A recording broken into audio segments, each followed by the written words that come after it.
For the very latest headlines and reaction, just head to KTVU.com. All right, we do want to turn now to this conflict between Iran and Israel, with fighting that is now in its fifth day. If we can give you a live look from Tel Aviv's skyline there, this is where things appear to be calm now. It is just after 3 in the morning there. Now, the two nations continue to trade strikes today, with Israel claiming that it had killed a top Iranian general, and Iran retaliating by launching hundreds of missiles and drones at Israel. Today, President Trump escalated his rhetoric about the conflict in a series of posts on Truth Social. His first post saying, "We now have complete and total control of the skies over Iran." Then, "We know exactly where the so-called supreme leader is hiding. He is an easy target, but is safe there. We're not going to take him out." And then put in parentheses, "kill, at least for now, but we don't want missiles shot at civilians or American soldiers."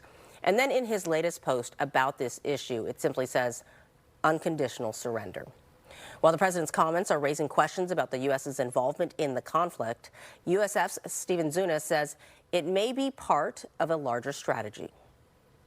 There's a possibility that he's been behind this all the time, and his more moderate rhetoric was a way of throwing the Iranians off guard, so that their leading scientists and generals who were targeted in the first wave of attack were at their homes or wherever, and were not in hiding where they might have escaped harm.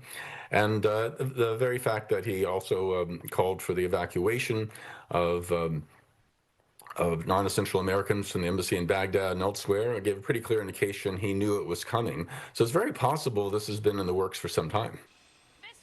Zunas added that President Trump is seeing some backlash from his MAGA supporters, who say that he promised the U.S. would step back from its involvement in conflicts overseas. Well, concerns are growing in the Bay Area about the U.S. potentially becoming involved in this escalating conflict. KTVU's Tori Gaines live for us this afternoon in San Jose.